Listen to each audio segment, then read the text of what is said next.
Eu creio que todos conhecem bem a história de John Wesley, o fundador do metodismo.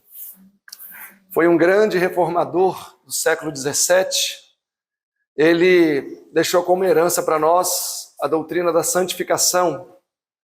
Mas os primeiros anos de Wesley como membro da igreja anglicana, e aí que veio o termo metodista, ele era um homem muito voltado às obras, à força do braço. Então ele tinha horários regulares para as orações, ele tinha dias específicos para os jejuns, ele tinha momentos específicos em que ele fazia caridade, e a vida dele era pautada em métodos, tudo bem programadinho. E uma vez, quando ele era criança, desde pequenininho, ele era bastante influenciado por isso. A mãe dele perguntou para ele: John, por que você vai ser salvo? E ele falou: olha, mãe, porque eu sou bom. Eu sou melhor do que as outras crianças. Eu não faço isso, não faço aquilo outro. E ele cresceu influenciado com esta mentalidade de que pelo fato de ele fazer as coisas e ser bom, naturalmente ele seria salvo. Mais velho, ele se depara então com as suas crises emocionais, ali indo para 30 anos de idade, 20 e poucos, e ele decidiu então ir para a América do Norte, trabalhar com os índios, os pele vermelhas. E ele pegou então um barco, estava atravessando o Grande Atlântico, e no meio do oceano teve uma terrível tempestade. Estava indo ele e o seu irmão Charles Wesley. E a tempestade foi ficando cada vez mais forte, e o navio quebrou mastros, e eles realmente acharam que iriam morrer. E ele escuta então um grupo cantando. E aí ele se aproxima e olha, era um grupo de moravianos. Enquanto a tempestade acontecia, aquele grupo de moravianos cantavam como se estivesse dentro de uma igreja, lá na Inglaterra. E ele ficou olhando enquanto ele estava apavorado com medo da morte. No dia seguinte, ele conversa com um dos líderes daquele grupo de moravianos e ele fala: olha, o que aconteceu ontem? Deus sabe que eu temi a morte, eu vi a morte, por que vocês estavam cantando daquele jeito, como se nada tivesse acontecendo? E aí esse jovem olha para ele e diz assim: mas algo estava acontecendo? Que despertasse o nosso medo? Aí ele olhou assim, baixou a cabeça, e aquilo só aumentou a sua crise de identidade, porque ele precisaria aprender que a salvação é por meio da fé, e isso é um dom gratuito de Deus, não é por obras, não é pelo que eu faço, o que eu deixo de fazer. John Wesley mais tarde veio aprender que quando nós submetemos completamente o nosso eu a Deus, o nosso ego, nós passamos a ter paz. E a paz, na verdade, é o dom mais precioso que alguém pode ter. Engana-se quem acha que é ter uma Ferrari e dinheiro para pagar o IPVA dela. Porque se você tiver uma Ferrari, o IPVA dela chega a custar R$500 mil por ano. Então, para ter uma Ferrari e ter condição de pagar o IPVA dela, não quer dizer que você tenha paz. Jesus disse: a minha paz vos dou. Ele disse: não vos dou isso ou aquilo, a minha paz vos dou. Porque Jesus sabia que o que mais precisamos é paz. Como foi mencionado, acho que foi o irmão Mauro que mencionou, Pedro dormindo.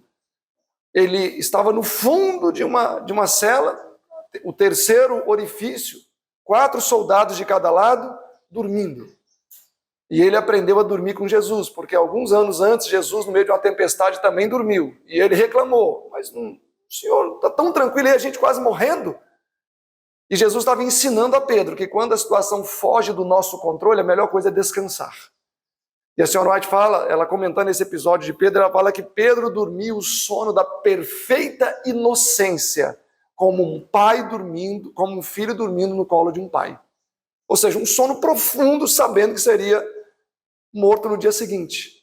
E o texto até diz que o anjo teve que tocar na ilharca dele para ele despertar. Pedro, até que, acorda Pedro, teve que cutucar ele. E ele seria morto no dia seguinte. Então, na verdade, quando o nosso eu morre, nós passamos a desfrutar de uma paz que eu acredito que só vai saber quem experimenta. E é uma coisa que não se pode ter por teoria. Vai ser uma pessoa que realmente ela vai ser dona de si, completamente dona de si. A irmã White comentando a história de José, enquanto estava sendo levado com 17 anos para o Egito, ele foi preso ali, a página 214 do Patriarcas comenta isso, e ela fala que por um instante ele se entregou ao desespero e à loucura dentro daquela jaula. Ele se entregou ao desespero e à loucura. Ou seja, ele ficou desbaratinado, talvez gritando, talvez sacudindo aquelas grades, sabe lá o que aconteceu. E ela fala que em um momento ele passou e viu de longe, ele divisou as montanhas, cujo sopé estava as tendas do seu pai. E ela diz que nesse momento ele se lembrou do Deus de Abraão. E ela diz que naquele momento ele tomou uma decisão tão profunda de servir a Deus, seja qual circunstância fosse. Ela fala que todo o seu corpo tremeu, igual uma vara verde, de tão resoluta que foi a decisão. E ela segue dizendo que a decisão de umas horas que ele tomou, em algumas horas, talvez é a decisão que pessoas levam a vida inteira para tomar. Ele com 17 anos, um jovem garoto, e então agora ele experimenta a paz que excede todo o entendimento. Seguindo, ele diz que ser escravo naquela época era algo para se temer muito mais do que a morte. Ou seja, era muito melhor você ser morto do que ser um escravo. O escravo não tinha vida. Muitos escravos tinham seus corpos mutilados por questões de moralidade no lar, porque se a mulher fosse muito bonita, o homem lá da casa poderia se apaixonar. Se o homem fosse muito bonito, a mulher do camarada podia dar em cima dele, igual aconteceu com José. Então, em muitos casos, eles eram mutilados, tinham os dentes arrancados, tinham os rostos deformados, mulheres tinham suas mamas completamente mutiladas para poder não atrair o senhor da casa, entre outros tipos de barbárias que um escravo sofria. Então, ser escravo era para temer muito mais do que a morte. Entretanto, José chegou naquele lugar cheio de paz. Dos 17 aos 28 anos, ele permaneceu na casa de Potifar, e Gênesis 39 diz que todos os dias a mulher de Potifar dizia: José, vem, deita comigo. Vem, deita comigo. Durante 11 anos, José ouviu isso. Potifar era eunuco.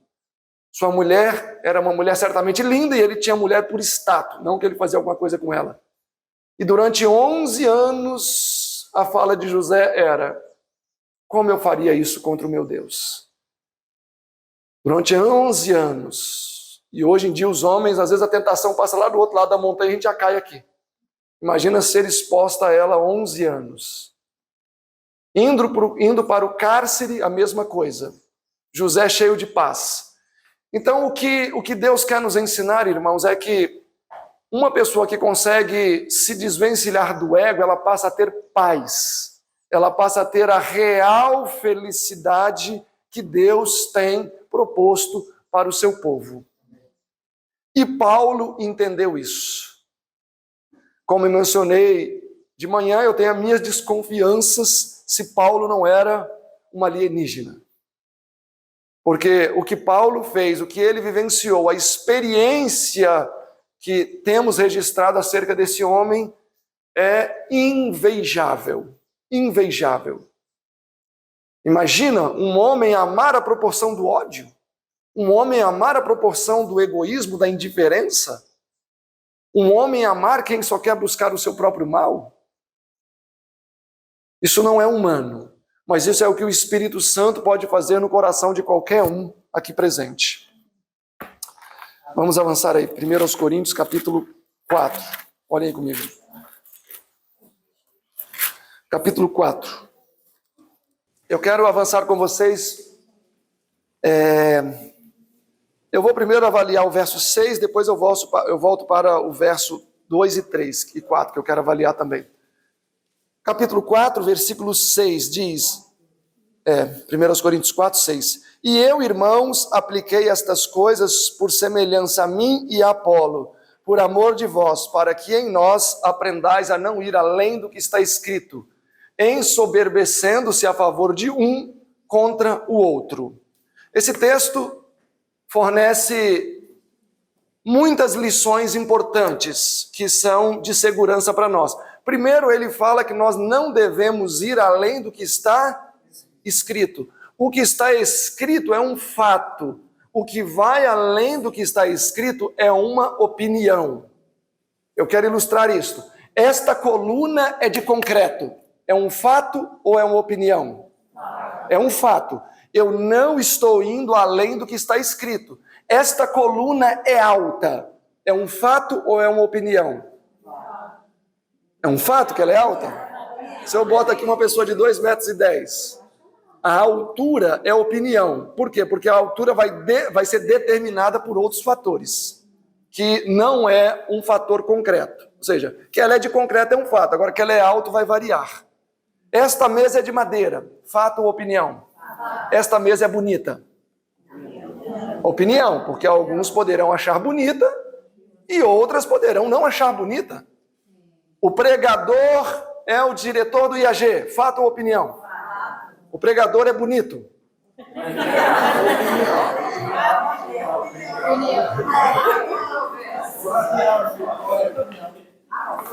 É um fato, gente.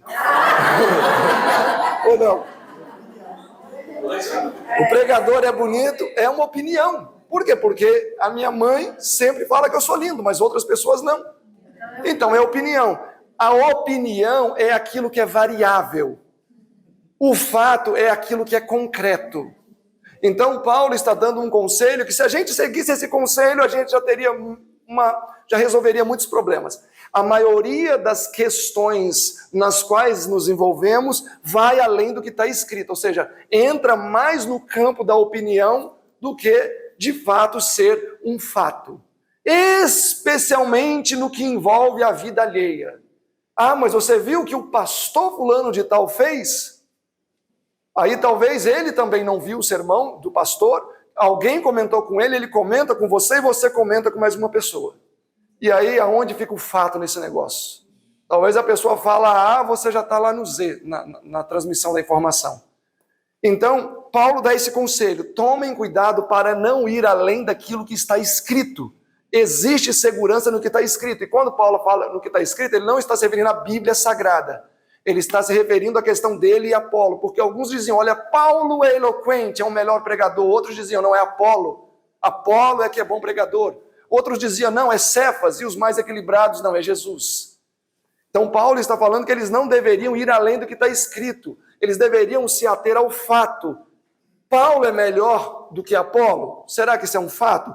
Apolo é superior a Paulo, será que isso é um fato? Então o que Paulo está falando aqui é que eles não deveriam ir além do que está escrito, além daquilo que é fato. E o texto também diz que, na verdade, eles estavam se ensoberbecendo em cima destas questões que em si não eram concretas. Tentem acompanhar o raciocínio comigo. Se já é uma loucura defender uma coisa que eu não conheço, eu me ensoberbecer contra uma pessoa em algo que não é concreto, maior loucura ainda é. É aquela ideia que eu vou ficar com raiva de alguém por causa de algo que alguém falou, mas eu mesmo nem conheço a pessoa. E isso acontece muito. Então Paulo fala que existe segurança quando a gente fica num terreno concreto. Ok, mas o problema é a vanglória. A vanglória, ela é territorialista. Por quê? Porque a vanglória, ela é a projeção da sombra do orgulho. Então, ali está a minha sombra. Quanto mais alto eu for no meu orgulho, maior vai ser a minha sombra. Ou seja, maior vai ser a minha vanglória. Então, o que estava acontecendo aqui em Corinto? Alguns estavam se vangloriando porque eram mais amigos de Apolo do que outros. Os outros que eram mais amigos de Paulo se vangloriavam porque eles eram mais amigos de Paulo, mas não eram tão amigos de Apolo. E isso estava levando a uma divisão na igreja, conflitos, choques. E é interessante que Paulo usa uma palavra grega aqui quando ele fala de ensoberbecendo, que só é usado 5 vezes no Antigo Testamento, das 5 vezes, 4 está no livro de 1 Coríntios e 1 no livro de Colossenses. Ou seja, só Paulo usou essa palavra. Eu não vou me arriscar a pronunciar, mas essa palavra só ele usou 5 vezes no Novo Testamento, 4 em 1 Coríntios. Qual é a ideia dessa palavra? A ideia dessa palavra ensoberbecer que ele usa aqui é no sentido de um fole, que você vai estendendo, e à medida que você estende ele, ele vai enchendo cada vez mais de ar. Vai enchendo cada vez mais de ar. É a mesma alusão analógica que ele faz a um órgão interno que começa a ficar inflado, até chegar a um nível em que não se consegue colocar mais ar. E este órgão, então, vai ficar inflamado e dolorido. Esta é a ideia da palavra. E esta analogia nos ensina 4 verdades fundamentais sobre o ego. Primeiro, que o ego é vazio, porque estendeu-se, tornou-se vazio. Segundo, que o ego é dolorido. Por quê? Porque estendeu demais e ficou dolorido. Terceiro, o ego é atarefado. E quarto, o ego é frágil. Eu me lembro que eu fiz uma cirurgia aqui no abdômen, não faz muito tempo, e aí, depois da anestesia, a gente não consegue urinar. Talvez alguém já fez a operação, sabe, né? É difícil, você quer urinar e a bexiga fica doendo e você não consegue urinar. E aí eu falava para os enfermeiros, olha, eu vou morrer porque está doendo demais. E claro que ali também sempre há um pouco de negligência. Já estava chegando a ponto, eles falaram, não, deixa que ele vai conseguir. Botavam água, pingar lá na mangueirinha do lado para estimular, mas eu não consegui urinar. E aqui estava tão duro, que eu tive que baixar a calça assim, toda essa parte aqui, porque até a calça que pegava aqui nessa região doía. Por quê? Porque estava muito inflado. Tinha 1,3 litro e poucos ml de urina dentro. Quase estourou a minha bexiga. E até o médico depois falou, olha, vocês eram para ter olhado. Ah, mas todos reclamam e tal, enfim, mas foi uma negligência, minha bexiga quase rompeu. Mas aquilo ali é o que Paulo está ensinando sobre o ego. É que às vezes ele fica tão estirado, que ele fica tão dolorido, que qualquer coisinha que passa, dói. Um ego estirado é igual uma bexiga com 1,5 litro de urina. Não pode encostar nada que dói.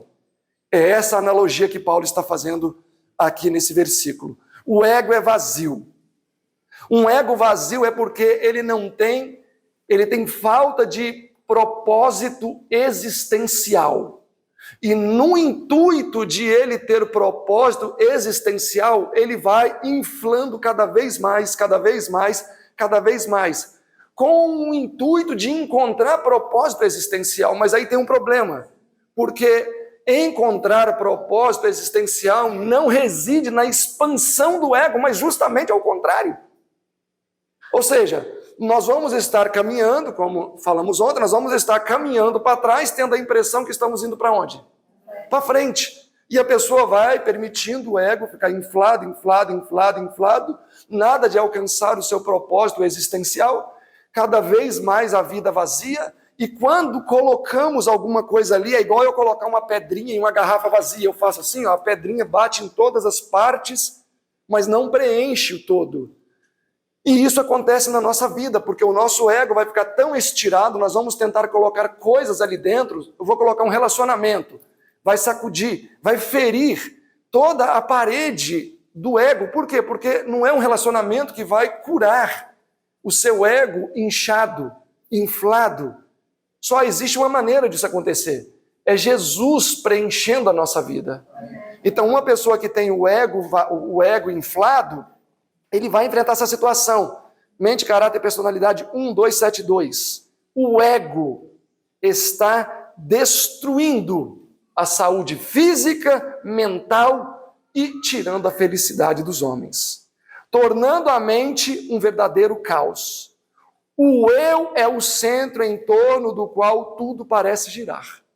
Então, uma pessoa que tem o ego inflado, o que acontece com ela? Está destruindo a sua saúde física e sua saúde mental e tirando a sua felicidade. A gente leu esse texto ontem. Se a gente entendesse só esse texto aqui, irmãos, a nossa vida seria mais feliz. Eu não me aborreceria no trânsito quando alguém me dá uma fechada. Porque às vezes nós tomamos uma fechada e sem querer sai aquele palavrão desse tamanho, né?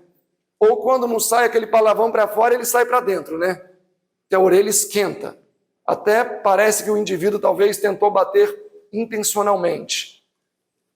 Então, o ego inflado está destruindo a saúde das pessoas e nós não nos damos conta disso. Procuramos os psicólogos, os psiquiatras, os psicanalistas e não sei o que tem, sendo que a questão é uma questão espiritual. Tem que procurar um pastor consagrado, um homem consagrado para tratar o problema. Um ego inflado é um ego que traz infelicidade para o indivíduo e para todo mundo que está associado ao indivíduo. Por quê? Porque um ego inflado requer toda a atenção do ambiente. Um ego inflado faz com que tudo e todos tenham que orbitar em torno daquele indivíduo. Tudo e todos. Por quê? Porque a bexiga está muito cheia. Então todo mundo precisa ficar ali tentando fazer alguma coisa para aquela bexiga não doer tanto. E isso faz com que a vida das pessoas se torne um verdadeiro inferno. É claro que eu acredito que aqui nunca ninguém conviveu com uma pessoa com ego inflado. Mas se algum dia vocês tiverem que conviver com uma pessoa assim, e tomara que vocês não sejam essas pessoas, e nem eu, mas se algum dia tiverem que conviver com uma pessoa que tem o ego inflado, e que você não pode nem encostar naquilo ali porque dói, a pessoa grita, é uma vida terrivelmente miserável.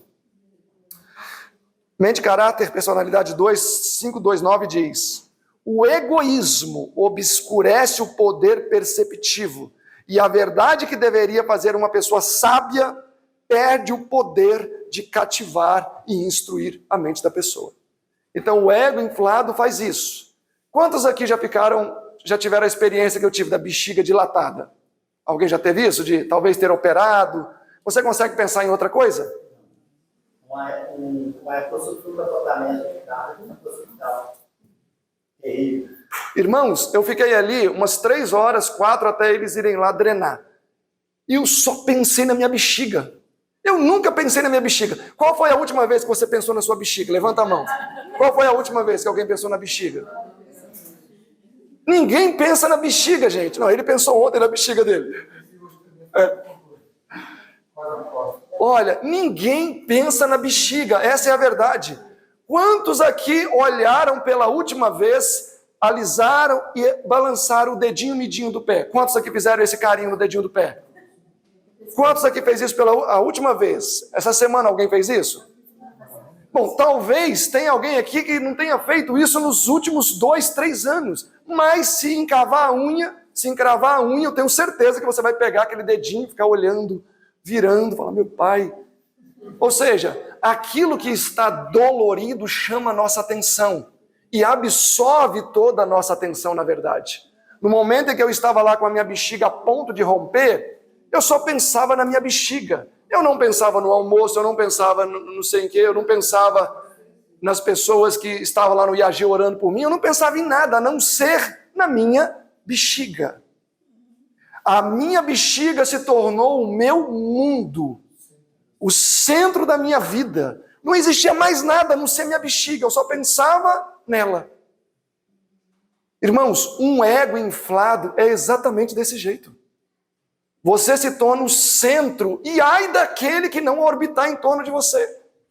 Mas olha, não pense, ainda bem que eu não estou nesse nível, porque aí você tem que perguntar com quem você convive, porque geralmente a pessoa não sabe. Geralmente a pessoa não sabe, aí você tem que ter coragem e honestidade de falar assim, para um amigo, para quem quer que seja, você acha que eu tenho uma bexiga muito sensível?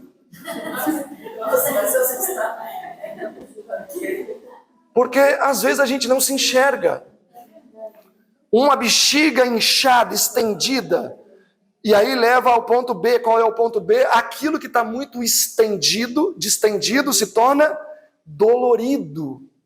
Se torna dolorido, é igual o dedinho do pé. Ontem eu fiquei pensando nisso, né? Eu falei, gente, todo mundo fala que o meu pé é tão bonitinho, gordinho, mas eu nunca paro para olhar meu pé. Mas outro dia eu machuquei o dedão no canto ali, caiu alguma coisa ali que machucou, que eu todo dia olhava o meu dedão, falava, nossa, tá sarando, e tentava ali limpar, higienizar para ficar direitinho. Mas desde o dia que sarou, nunca mais eu me lembrei que eu tenho um dedão. É por quê? Porque geralmente aquilo que dói é o que chama a nossa atenção. Então, uma bexiga distendida é um ego distendido, é um ego inflamado. Ele vai ficar dolorido. E se está dolorido, o que acontece ao menor toque? Dói. Tem pessoas que dizem assim, olha, quando você tem um machucado é engraçado, tudo bate nele. É claro que isso não é verdade. Na mesma proporção que bate aqui, bate no outro lado. Mas por que você tem a sensação de que tudo bate ali? Porque dói, porque está dolorido. Mas bate em qualquer lugar. O ego estendido faz isso, irmãos. Tem pessoas que você não pode falar nada porque tudo fere, tudo machuca. Você tem que... Sabe aquela situação que se você fala que se está bonito ou feio, você sabe que a pessoa vai ter algum problema do mesmo jeito? Não importa o que você fala. Eu me lembro que uma vez eu estava pregando num lugar, e aí eu percebi que a senhora que me recebeu, assim, tudo que eu falava, ela de alguma maneira distorcia ou levava por outro viés. Aí ela fez um almoço lá que ficou muito bom. Eu pensei, bom, se eu elogiar, ela vai falar assim, que... eu só estou elogiando para ser agradável, porque não ficou bom, e tal, tal, e tal. Se eu não elogiar, ela vai falar que eu sou grosseiro. Eu falei, e agora, o que eu faço? Eu sei de uma coisa, dos dois lados vai ter problema. E aí eu tomei a decisão de elogiar, e foi o que eu pensei. Irmão, você não está sendo sincero, porque eu sei que eu não cozinho bem, e teceu lá todo um argumento dela. Então, existem pessoas que você tem que pensar assim, qual lado vai doer menos a hora que eu falar? Porque vai doer. Então, você tem que só identificar qual parte vai doer menos. E conviver com pessoas nesse nível de ego inflado torna a vida muito desafiadora. Então, uma pessoa que tem o ego distendido, ela vai ter o ego distendido e naturalmente, consequentemente, vai levar a pessoa a ter um ego dolorido. Um ego dolorido. E uma pessoa que tem o ego dolorido, ela não vai conseguir ter boas resoluções nas situações que ela tiver que conversar. 119 do Primeiros Escritos, um texto que eu li ontem, diz o seguinte: se o ego e o orgulho fossem colocados de lado, 5 minutos bastaria para solucionar todas as nossas dificuldades. Quanto tempo? 5 minutos. Para vocês verem como que é fácil. Deus é dinâmico, Deus reme o tempo. Para que você vai ficar 2 horas resolvendo um problema que você resolve em 5 minutos e vai produzir? Mas por que 5 minutos se transformam em horas? Por que 5 minutos se transformam em horas? Mas olha o jeito que você falou comigo, o jeito que você falou me machucou. E aí já não é o problema mais, agora é o jeito que a pessoa falou que vira palco da discussão. E aqui seguindo diz assim, bastariam 5 minutos para solucionar os nossos problemas. Anjos de Deus têm sido ofendidos e Deus desagradado quando passamos horas tentando resolver problemas, mas que na verdade é uma justificação do próprio eu. Ou seja, eu vou gastar horas ali tentando resolver o problema, mas na verdade eu vou estar tentando fazer o quê? Justificar o meu eu. Porque dói. Aí machuca, você fica ali alisando aquele ego. Irmãos, vocês já pararam para pensar se Paulo tivesse ego? Olha só o chamado dele. Senhor, o que queres que eu faça? E ele falou, olha Paulo, eu tenho algo especial para você. Eu vou te mostrar o quanto você vai sofrer pelo meu nome. É o chamado de Paulo. Se ele tivesse ego doído, ele já ia resmungar por ali. Ele fala, como assim, sofrer pelo seu nome? Eu não quero isso não, eu não vou avançar nisso não. Mas ele não estava preocupado com isso. O dia que Paulo se entregou a Jesus, ele se tornou um cristão de verdade. Não um cristão que fica afanando o próprio ego. O ego inflado é dolorido. Qualquer coisa dói. E você tem que andar assim em casa, né? Porque se você esbarrou no ego da pessoa, pronto. Lá vem o problema. 2 horas ouvindo um monólogo. O ego também, que é distendido, dolorido, ele é atarefado. Sabia que o nosso ego é atarefado? Fazendo o quê? Atarefado por quê? O que ele faz? Por que o nosso ego é atarefado? Olhem aqui primeiro, 2 Coríntios comigo, capítulo 10. 2 Coríntios, capítulo 10. O ego inflado é incrivelmente atarefado. Por quê? 2 Coríntios 10, versículo 12 diz: porque não ousamos classificar-nos ou comparar-nos como alguns que se louvam a si mesmo, mas estes que se medem a si mesmos e se comparam consigo mesmo, estão sem entendimento. Então por que o ego é atarefado? Ele fica o tempo todo se comparando, se medindo. Ele fica o tempo todo se medindo. É dessa maneira que o nosso ego fica inflado, porque ele se compara o tempo todo. Irmãos, o ego, ele não quer tudo. O orgulho não quer tudo.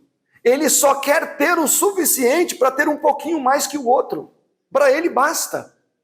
Engana-se quem acha que o orgulhoso quer tudo. O orgulhoso só quer um pouquinho a mais do que os outros.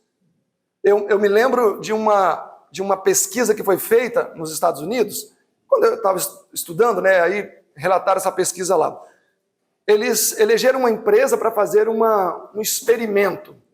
Os líderes dessa empresa, que eram vários, uma empresa grande, ganhavam o equivalente a 12 mil dólares.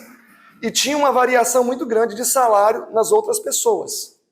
E nesse experimento foi proposto o quê? Que todo mundo passasse a ganhar 14 mil. Nivelasse o salário para todo mundo 14 mil.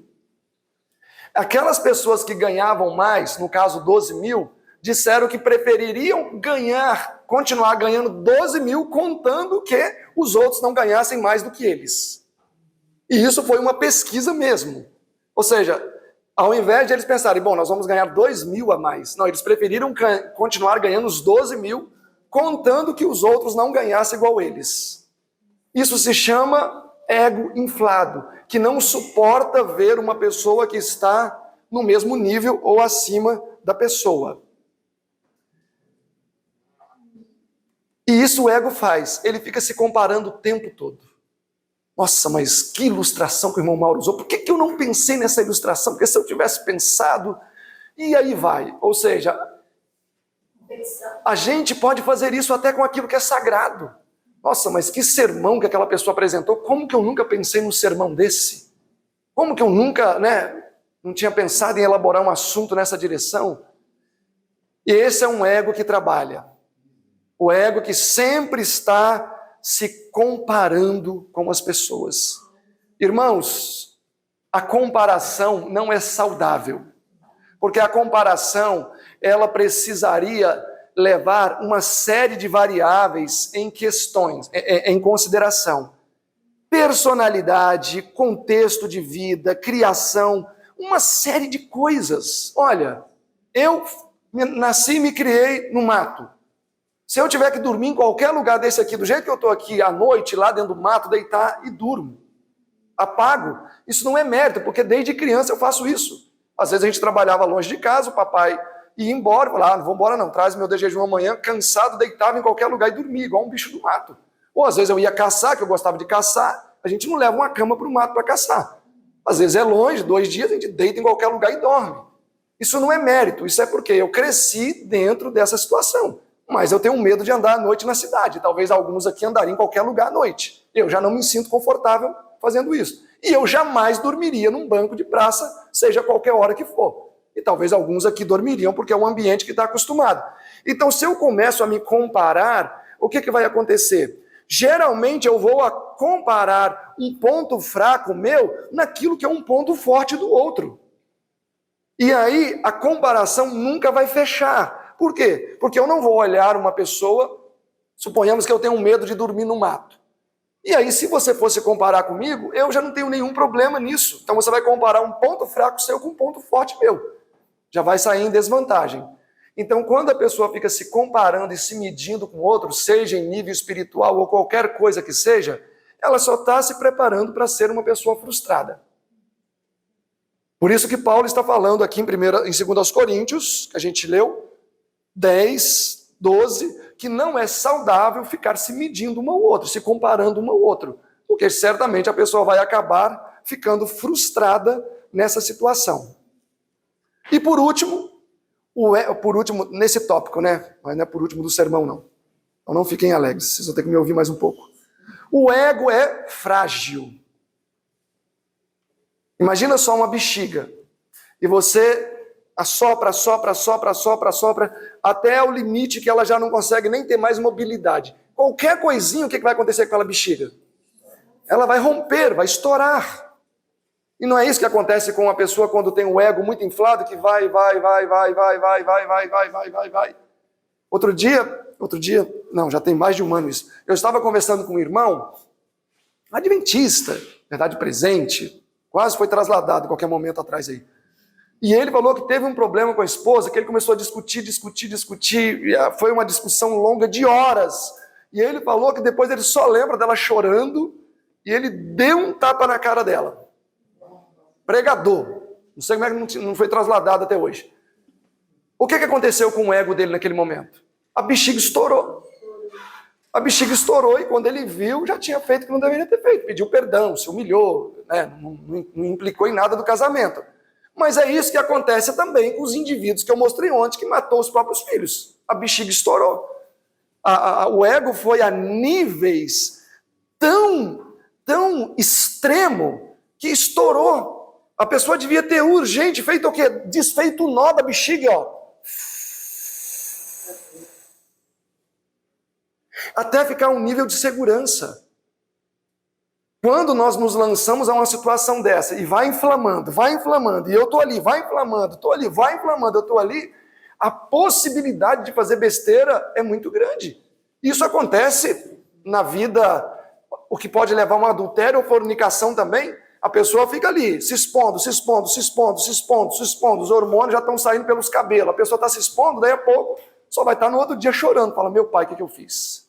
Traí a minha esposa, ou eu forniquei, ou fiz, sei lá, qualquer coisa. Então, o ego é frágil, e ele é dolorido, ele é atarefado. E é interessante que Paulo entendeu muito bem isso, que ele não permitiu o ego dele ficar inflado. Quando, a senhora White comenta no Atos dos Apóstolos, que quando Paulo começava a ter algum tipo de... Ela fala, quando Paulo sentia estar fraquejando no dever, ela diz, ele se retirava e começava a contemplar a cruz do Calvário. E o seu eu se perdia no homem do Calvário. Em outras palavras, Paulo estava fazendo o quê? Esvaziando a sua bexiga. Porque Paulo tinha o eu também, irmãos. Não pense que ele não tinha, não. Ele tinha eu e Jesus também tinha, tá? Só que Paulo fazia o que com a sua bexiga? Ele esvaziava. Até ficar no nível normal. Visão transformada do ego. Olhem o capítulo 4 comigo de 1 Coríntios. A esperança. Vamos esvaziar a nossa bexiga.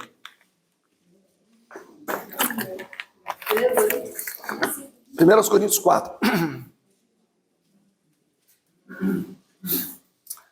Aqui está a solução. Que os homens nos considerem como ministros de Cristo e mordomos dos mistérios de Deus. 4:1. Verso 2. Além disso, requer-se dos mordomos que cada um se ache fiel. 3. Todavia, a mim, muito pouco se dá de ser julgado por vós, ou por algum juízo humano. Nem eu mesmo, na verdade, me julgo a mim mesmo. A palavra julgar aí é dar um veredicto. O que Paulo está dizendo, dentro do contexto, é que ele não estava esperando receber um veredicto aprovável ou, de alguma maneira, reconhecimento dos coríntios, porque quando ele escreveu essa carta, a igreja de Coríntios estava, de certa maneira, em rebelião contra ele. Acusava que Paulo era mercenário, pregava por dinheiro, era vanglorioso e uma série de outras questões. Então, aqui, Paulo está falando que ele não está preocupado com o veredicto de que eles vão dar quanto a ele. Só que ele segue dizendo, mas na verdade, eu não me preocupo nem com o veredicto que eu mesmo dou de mim. Ou seja, completo esquecimento de si, ou total autoesquecimento. Autoesquecimento não é relaxo, tá? Autoesquecimento não quer dizer que agora eu vou andar com a roupa urinada, com a roupa rasgada, não é isso. Isso é outra coisa. Autoesquecimento é quando eu não dependo de que o meu ego seja afanado para eu poder estar feliz ou para eu poder estar bem. Então o que Paulo está dizendo é que ele não se preocupa com a visão que a pessoa tem dele. Mas entendam, eu não estou falando aqui que agora eu posso sair por aí bebendo cachaça e ninguém tem nada a ver com isso. Não é isso. Mas claro que todos aqui são maduros, vão me entender bem ou vão entender bem o que Paulo quer dizer. Paulo está ensinando que nós não devemos estar preocupados com a tessitura que as pessoas fazem acerca do indivíduo, se seja positiva ou se seja negativo. E que nem ele mesmo estava preocupado com isso. Então Paulo alcançou o completo autoesquecimento. O completo autoesquecimento.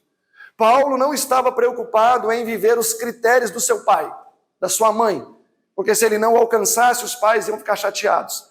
Ele não estava preocupado também em viver os critérios da sociedade, porque se ele não vivesse os critérios da sociedade, ele poderia ficar chateado. Mas tampouco Paulo estava preocupado em viver os seus próprios critérios, porque se ele não vivesse à altura dos seus próprios critérios, ele iria se sentir o homem mais frouxo do mundo. Ia dizer, poxa, se eu não vivo nem aquilo que eu estabeleço para mim, o que eu vou viver? Então, na verdade, ele não procurava viver nem o critério de pai, sociedade, igreja, nem dele mesmo. Ele procurava viver os critérios de quem? Os critérios de Deus. Olhem aí o capítulo 11 de 2 aos Coríntios. Paulo não esperava um veredicto de aprovação dos coríntios. Olhem o capítulo 11.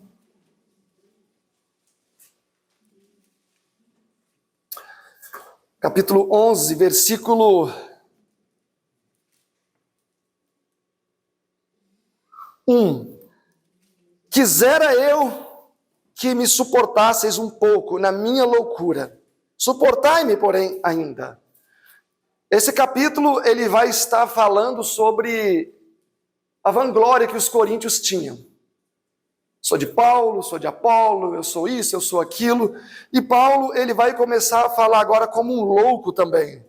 Quisera eu que me suportasses um pouco na minha loucura. Olha o capítulo 11, versículo 19. Porque, sendo vós insensatos, de boa mente tolerais os insensatos. E ele vai começar a listar algumas coisas aqui. E é interessante que ele fala que se alguém tem direito de se vangloriar, eu acho que eu também tenho o direito de me vangloriar.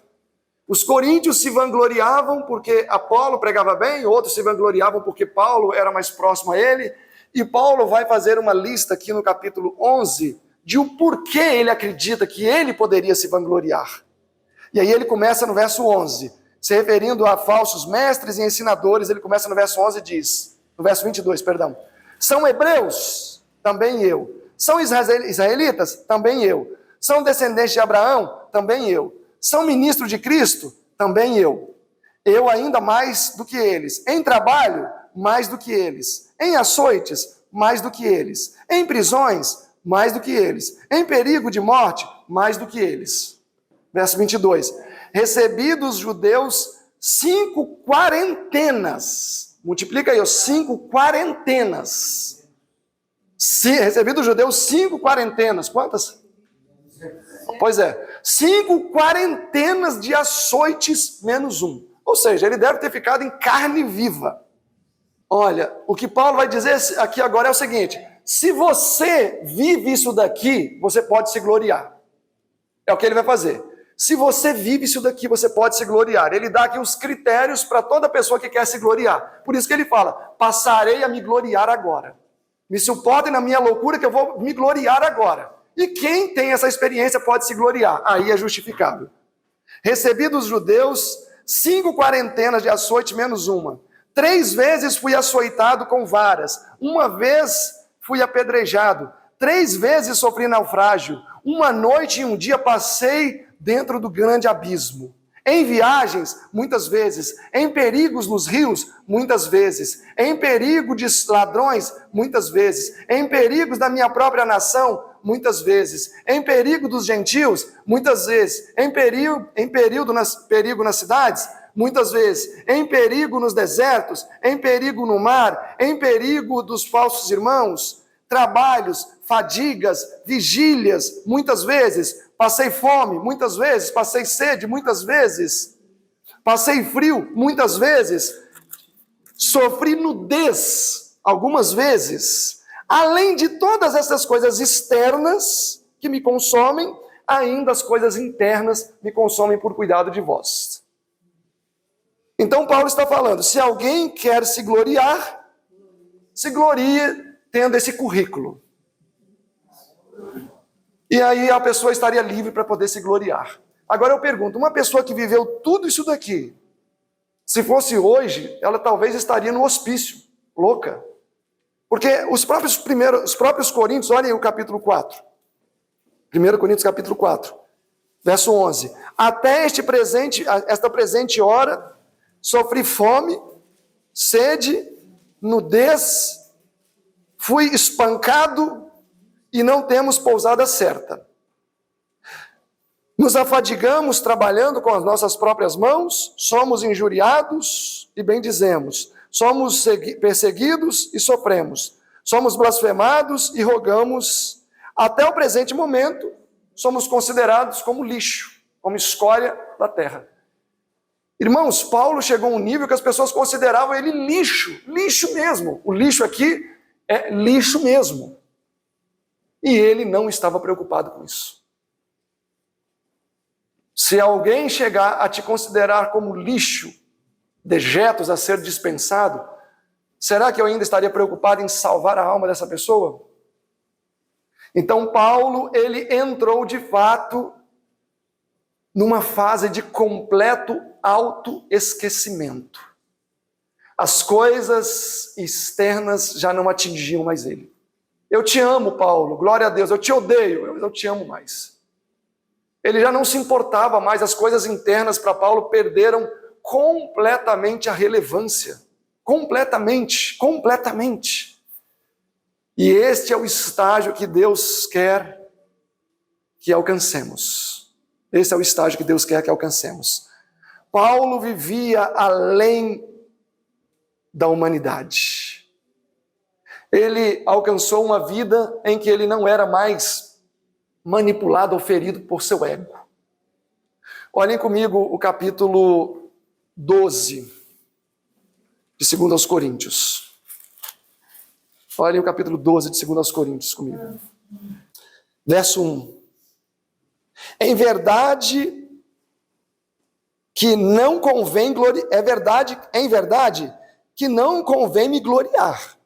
Ele segue a narrativa dele. É verdade que não convém me gloriar. Mas passarei agora a um outro âmbito. Ele primeiro falou sobre as experiências terrenas que ele teve no âmbito com irmãos. E ele fala, é verdade que não convém me gloriar, mas eu passarei agora a falar sobre as revelações do Senhor. Agora ele vai apresentar o que ele é enquanto a um homem no sentido espiritual. Verso 2. Conheço um homem que, em Cristo, há 14 anos, se no corpo não o sei, se fora do corpo, Deus o sabe, foi arrebatado ao terceiro céu. Ele está falando da sua própria experiência. Mas ele está sendo humilde para não dizer que é ele que foi arrebatado ao terceiro céu. Percebam que Paulo está falando aqui o seguinte, que se existe alguém que deveria se gloriar, ele seria essa pessoa. E aí eu fico pensando, muitas vezes a gente se gloria tendo um currículo infinitamente menor do que o de Paulo. Talvez a única perseguição que eu sofri foi uma afronta. Talvez a única experiência sobrenatural que eu tive foi a minha oração passar do teto. E Paulo está mostrando o currículo de um homem que de fato poderia se gloriar, mas que ele não se gloriava. Verso 3.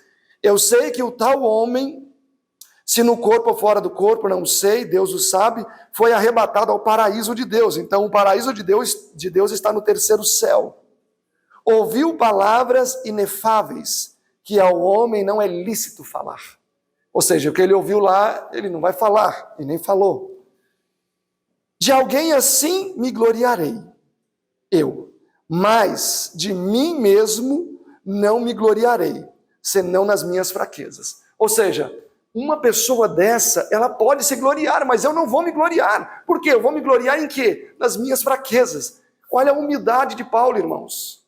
Ele está mostrando o seu currículo e fala, mas eu não me glorio nisso, eu me glorio em quê? Nas minhas fraquezas.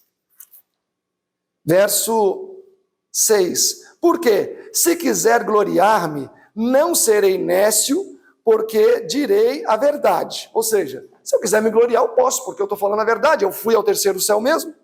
Mas deixo isto, para que ninguém cuide de mim mais do que em mim vê o que de mim ouve. Ele está dizendo que ele não quer usar essas experiências dele de alguma maneira para ser um argumento aqui, que ele está satisfeito com o fato de testemunhar para eles aquilo que eles poderiam ver e ouvir. Verso 7. E para não me exaltar pela excelência das minhas visões, aqui ele já revela que as visões era ele mesmo que estava tendo, foi-me dado um espinho na carne, a saber, um mensageiro de Satanás para me esbofetear, a fim de não me exaltar. Pergunta, em alguns momentos Paulo queria se exaltar? Sim, o texto mesmo está dizendo que ele sim, em alguns momentos queria se exaltar, mas querer ser é diferente de ser. Então, em alguns momentos ele queria se exaltar, mas aí ele tinha o que na carne? Um espinho. Os primeiros escritos na página 21, eu acredito que a maioria aqui já leu, quando foi feito o convite para o dom profético para a senhora White. E aí ela disse que não queria aceitar, embora ela quisesse, mas que ela tinha medo do orgulho. E aí Deus disse o que para ela? Pode aceitar que no momento em que você for tendenciosa ao orgulho, eu vou mandar alguma enfermidade para você, e você vai ficar humilde. Por isso que a irmã White teve uma vida de doença. A doença era para mantê-la humilde. E muitas vezes as doenças que Deus permite vir na nossa vida, irmãos, é doença que vem para salvação. É doença que vem para nos salvar, nos curar da nossa altivez, nos curar da nossa vanglória, nos curar da nossa prepotência, da nossa exaltação própria. Eu me lembro que quando eu era jovem, eu era muito forte e talvez até um pouco além do normal. Eu pegava 300 quilos. Eu levantava pesos assim que as pessoas ficavam impressionadas. E eu tive o quê? Eu tive uma hérnia e nunca mais pude pegar pesos do jeito que eu gostava. É triste ter uma hérnia, né? Mas é a maneira que Deus conseguiu de me segurar. E agora eu não tenho que me orgulhar, porque eu não pego mais peso do que ninguém. Sou uma pessoa tão normal no quesito de levantar peso quanto qualquer outro. Então, muitas vezes, as enfermidades, sejam elas resultantes das nossas próprias ações ou misteriosas, é a maneira que Deus tem de nos manter humildes. E devemos agradecer muitas vezes pelas doenças e não pedir para ela ir embora. É pedir para ela, Senhor, não tira essa doença não, senão eu me perco. Vocês sabem qual era o espinho na carne de Paulo? A visão dele. Quando, em Gálatas 4 ele fala, né? Ó Gálatas, sei que se pudesse, arrancaria os vossos olhos e me daria. Ó, vede com grandes letras vos escrevi com a minha própria mão. E também a senhora White fala claramente, o espinho na carne de Paulo era uma visão deficiente que ele tinha. Ou seja, Paulo tinha uma visão terrivelmente precária. Ele era, não sei que grau, mas ele era um indivíduo quase cego a ponto de não conseguir escrever. E quando ele escrevia letras grandes assim, ó. Amor, letras enormes. Por quê? Ele era quase cego. Irmãos, Paulo foi o grande intelectual que foi. A visão dele seria algo muito importante. Mas Deus entendeu que se ele desfrutasse de perfeita visão, ele poderia alcançar níveis que ele correria o risco de cair no orgulho e na prepotência. E aí, segue aqui dizendo o texto, e para que eu não me exaltasse pela excelência das revelações que foi me dado, o Senhor me botou um espinho na carne. E esse espinho na carne me mantinha humilde. Verso 8. Acerca do qual, o espinho na carne, nós estamos aqui no ano 58, Paulo morreu no ano 66, ou seja, o ministério dele quase todo já tinha acontecido, ele volta daqui para Jerusalém, foi preso, ficou até o ano 62 preso, foi solto, e no ano 66 foi preso e morreu. Então, estamos no final do ministério de Paulo. Acerca do qual 3 vezes orei ao Senhor para que se desviasse de mim, e me disse o Senhor, Paulo, a minha graça te basta. E a irmã White até fala, mais forte ainda, que ela diz assim, que Deus disse assim, Paulo, a minha graça te basta, não toque mais nesse assunto, na 3ª vez. Ou seja, Deus deu ali um checkmate, não toque mais nesse assunto. E qual foi a atitude de Paulo? Deus é injusto, eu estou querendo enxergar, é para a glória dele. Quantas vezes as pessoas dizem, não, mas eu queria aprender o inglês que é para a glória de Deus. Será que é para a glória de Deus aprender o inglês?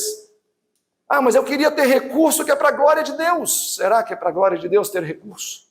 Ah, mas eu queria um marido ou uma mulher porque é para a glória de Deus. Será que é para a glória de Deus ter um marido ou uma esposa?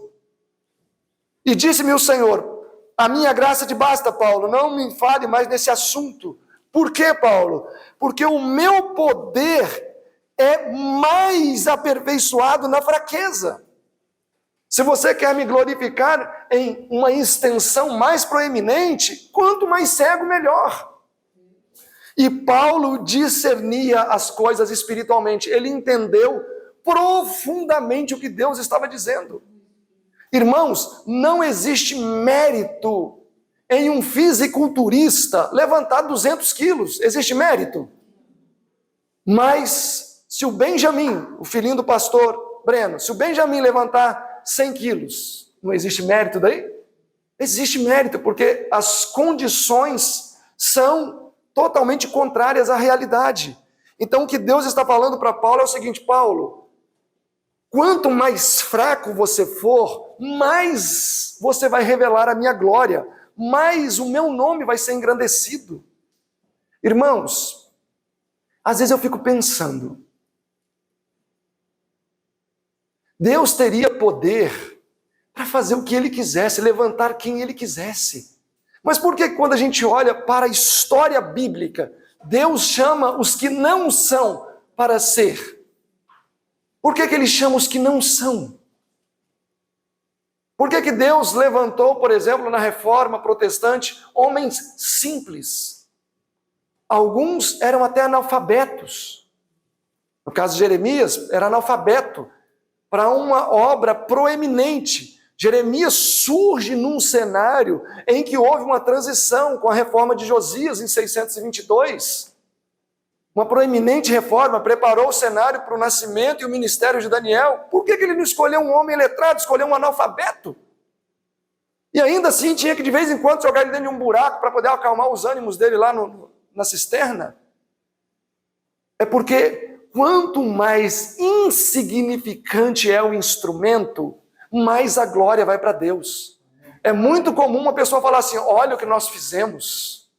Não, isso é arrogância, quem faz é o Espírito Santo. Nós não fazemos nada, nós não somos nada. Por isso é que Deus chama as coisas simples desse mundo, porque essas coisas simples não tem como elas reivindicarem para si. É igual Gideão. Quando Gideão foi chamado, aquela história, né, dá até vontade de rir, que é até engraçado, que quando Deus chamou Gideão, Gideão falou, Senhor, como assim? Quer dizer que eu fui chamado? Mas eu sou tão insignificante, a minha família é menor, isso e aquilo, eu não tenho condição de nada e tal. Ele falou, eu concordo com tudo isso, é por isso que eu chamei Gideão. É por isso mesmo, porque você não é nada. Se você fosse alguma coisa, não ia chamar, então segue lá a sua vida. Ou seja, Deus chama aqueles que não são, porque aqueles que acham que são, vão reivindicar para si toda a glória, toda a glória. Versículo 9, e disse-me o Senhor, a minha graça te basta, porque o meu poder se aperfeiçoa na fraqueza. De boa vontade, pois, a resposta de Paulo, olha a resposta de Paulo, que resposta madura, irmãos. Devia ser muito bom, Jesus deveria achar muito bom dialogar com Paulo, porque ele entendia as coisas espirituais numa profundidade assim, extraordinária. A minha graça se aperfeiçoa na fraqueza. De boa vontade, Senhor, vou me gloriar, pois, nas minhas fraquezas, para que em mim habite o poder de Cristo. Ele entendeu exatamente o que Jesus disse. Ele entendeu exatamente, verso 10. Por isso, sinto agora prazer nas minhas fraquezas. Ou seja, na doença, sinto prazer. Como é que alguém sente prazer numa coisa ruim? Só Paulo mesmo. Nas injúrias, nas necessidades, nas perseguições. Quantos sentem prazer na perseguição? Se é que a gente sofre, pode dizer que é perseguição. Enfim, eu acho que a gente não sofre necessidade aqui, nesse país. Poucos sofrem, né? Em Angola, onde eu trabalho bastante, a causa de maior morte lá é malária. A segunda causa de maior morte é desnutrição. Ou seja, o povo morre de fome, a segunda causa de mais morte em Angola. E aqui Paulo fala que ele sentiria prazer nas suas necessidades, nas perseguições, nas angústias. Quando a gente está angustiado, a gente quer se matar, né? Por amor de Cristo. Por quê? Quando estou fraco, eu sei então que eu estou forte. Olha só como ele colocou, que ele entendeu o negócio. Então, assim, o que ele concluiu agora? Quer dizer que quanto mais fraco, mais débil, mais o poder de Deus se manifesta na minha vida. Então, na verdade, a conta para Paulo ali é menos com menos é igual a mais. Quanto mais fraco, quanto mais debilitado, mais a graça de Deus está sobre a sua vida, mais Paulo, então, está forte. Voltem ao capítulo 4. De 1 Coríntios. Paulo estava, nesses momentos, vivendo a mais profunda experiência que alguém pode ter. A mais profunda experiência. Capítulo 4, versículo 3. Todavia a mim muito pouco se me dá de ser julgado por vós ou por qualquer juízo humano. Nem eu tampouco a mim mesmo me julgo. Porque em nada me sinto culpado, mas nem por isso também me considero justificado, pois quem me julga é o Senhor. Então Paulo está dizendo que ele não se sente culpado, mas também não se sente julgado. Ou seja, o que ele está dizendo é que ele não lança sobre ele mesmo um veredicto. Isso aqui, irmãos, é muito interessante. Paulo não está falando de impecabilidade. Ele não está falando de que ele era perfeito e não iria cometer mais deslizes e a vida dele seria assim. O que Paulo está dizendo é o seguinte: se eu estou bem, que o Senhor julgue. Se eu cometi algum pecado, que o Senhor também julgue. Ele está dizendo que ele não tem condição de ele mesmo avaliar as suas próprias atitudes e que ele confia que Deus vai fazê-lo. A palavra julgar aí é a mesma palavra para dizer que uma pessoa é declarada inocente. Então ele está dizendo que ele não se declara inocente e ele não se declara culpado. Ele está dizendo que ele não tem condições de fazer isso. Tentem me acompanhar nesse raciocínio agora. Tentem me acompanhar. Paulo aqui, ele está identificando a fragilidade humana de tecer um julgamento, seja de qual natureza for. Seja contra outra pessoa ou seja contra o indivíduo próprio. Paulo está dizendo aqui que se ele cometeu um erro, ele não tem condições de avaliar com propriedade e chancelar uma sentença, porque nem ele conheceria tão bem as suas motivações quanto Deus conhece. Por isso que no versículo 5 ele diz: portanto, nada julgueis antes do tempo, inclusive a nós mesmos, até que o Senhor venha, o qual trará à luz as coisas ocultas nas trevas e manifestará os desígnios dos corações. E Deus então dará a cada um segundo a sua recompensa. Então, quando nós alcançamos o nível de nós não estarmos preocupados em nem nos julgar, porque, vejam bem, às vezes quando a gente se julga, isso é autopiedade, irmãos. Essa é a questão. Eu sou assim mesmo, eu não presto, ou eu sei lá o quê. Isso é autopiedade. E Paulo estava à frente disso. Olha em Romanos capítulo 8. Romanos 8. Romanos capítulo 8. Paulo se fiava nisso daqui. Romanos 8, 1. Portanto, nenhuma condenação há para os que estão em Cristo Jesus, que não andam segundo a carne, mas segundo o Espírito. Então Paulo está falando que para aquele que anda com Cristo não há o quê? Mateus 3,17 pode ser aplicado aqui. Eis o meu filho amado, em quem me comprazo. Paulo assumiu na sua vida os méritos de Cristo Jesus. E ele não tinha vergonha, por exemplo, de 1 Timóteo. Olha aí comigo, ele não tinha vergonha disso daqui, que a gente tem tanta vergonha. 1 Timóteo. 1 Timóteo capítulo 1, versículo 15. Esta é uma palavra fiel e digna de toda atenção, que Cristo Jesus veio ao mundo para salvar os pecadores, dos quais eu sou o principal. Ele não fala que foi, ele fala dos quais eu sou, eu pertenço a esse grupo. Irmãos, Paulo escreveu isso aqui no mesmo ano que ele morreu. Ele escreveu isso aqui depois de ter ido ao terceiro céu. Ele escreveu isso aqui depois de ter ressuscitado morto. Ele escreveu isso aqui depois de ter falado com Jesus face a face várias vezes. Ele escreveu isso aqui depois de ter dito que imitar a ele e imitar a Jesus é a mesma coisa. Ele escreveu isso aqui depois de ser afirmado sobre ele que ele alcançou a perfeita estatura e maturidade que um ser humano pode alcançar em Cristo Jesus. E mesmo assim, como ele se via? Como um pecador. Irmãos, o dia que a gente deixa de nos enxergar, o dia que nós deixarmos de nos enxergar como pecadores, é porque a soberba bateu na porta. É que a arrogância bateu na porta. E Paulo entendia muito bem. E interessante que ele não tinha vergonha. Nós somos muito cuidadosos conosco. É claro que a gente não é cuidadoso com o nome do outro, né? Tinha que falar, você viu? Aquele cara lá, acho que está interessado naquela mulher lá, rapaz. Eu não sei não, vai dar ruim aquilo ali. A gente fala numa facilidade do problema do outro, ou aquilo que a gente acha que é um problema para o outro. Mas como a gente tem uma dificuldade de falar do nosso problema. Do nosso problema é aquele ditado, ó, boca de siri, ninguém fala nada. E o que eu acho interessante em Paulo é que ele não tinha problema em jogar para fora aquilo que ele tinha lá dentro de ruim. E por que ele fazia isso? É porque ele sabia que quem julga ele é Jesus. Ele não estava preocupado com o veredicto que o homem dá para ele.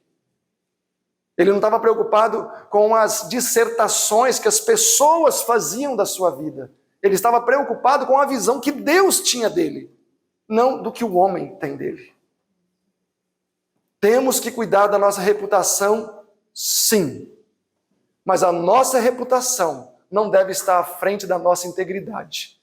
Porque o dia que a nossa reputação estiver à frente da nossa integridade, isso se chama orgulho e não reputação. A senhora White diz, a maior parte das infelicidades da vida é devido ao fato de que o eu está sendo constantemente mimado. Quantos aqui gostam de mimar o eu? Ó, a maior parte das infelicidades da vida deriva-se do fato em que o eu está constantemente sendo mimado. E quem mima o nosso eu? A gente mesmo. Alguns contribuem com isso também, né? Nossa, como você canta bem. Que maravilha. Se o eu fosse escondido em Cristo, não haveria tantas mágoas e decepções nos relacionamentos. E ela fecha dizendo isso. Olha que interessante, ó. Se o eu for escondido em Cristo, não haverá tantas mágoas e decepções. Uma decepção quanto a alguma pessoa é uma expectativa frustrada, um ego ferido. O egoísmo cerra o coração para o amor de Deus e para as necessidades dos nossos semelhantes. O egoísmo contrai o intelecto e torna a alma pequena e mesquinha. Por que pequena e mesquinha? Porque tudo dói. E aí todo mundo tem que estar ali com aquela pessoa. O desejo de supremacia manifestado no orgulho e na confiança própria é a ruína da paz e da felicidade. Muitos que professam ser cristãos são extremamente sensíveis a qualquer coisa que toque o seu orgulho ou a sua opinião. O eu é o que eles mais estimam. Estás pronto, ela fala que isso aqui é para uma pessoa específica. Está pronto a justificar-te, alegando que você é muito sensível e sente profundamente as circunstâncias, que sofre muito com aquilo que as pessoas falam por ser muito sensível. Vi que tudo isso não passa de justificativa diante de Deus. pois você está confundindo o ego com sensibilidade. Que lapada, hein? Porque não tem pessoas que dizem assim, não, mas eu sou muito sensível, sabe? A uma criança, eu sou muito sensível a isso, sou muito sensível àquilo. Existe a sensibilidade correta, mas nesse caso aqui, é uma sensibilidade pautada no eu, não em uma plataforma correta. Quando o seu eu for crucificado, essa sensibilidade morrerá. Deus não pode unir-se aos que colocam-se em primeiro lugar, vivem para agradar a si mesmos. Os que assim procedem, no fim, hão de ser os últimos. O pecado que mais se aproxima de não ser possível ser curado é o orgulho e o ego. Então, qual é o pecado que mais se aproxima de que não se pode ser curado? O orgulho e o ego. Irmãos, a questão é séria. Nós precisamos considerar com mais cuidado e com mais honestidade. Porque esses dois pecadinhos são os mais difíceis de ser curado. Então, se realmente eu não começar a fazer uma anamnese mais sincera do meu coração, pode ser como diz o texto, eu vou ser o último dos últimos e talvez eu não alcance tempo ainda quando a porta da graça fechar. Que Deus possa derramar a sua bênção sobre a vida de cada um aqui presente e que nós possamos ter a bênção e a paz de deitar a nossa cabeça em um travesseiro e dormir, sem estar preocupado com o que as pessoas pensam ou vão dizer de mim ou acerca de mim. Jesus abençoe a cada um de vocês. Amém.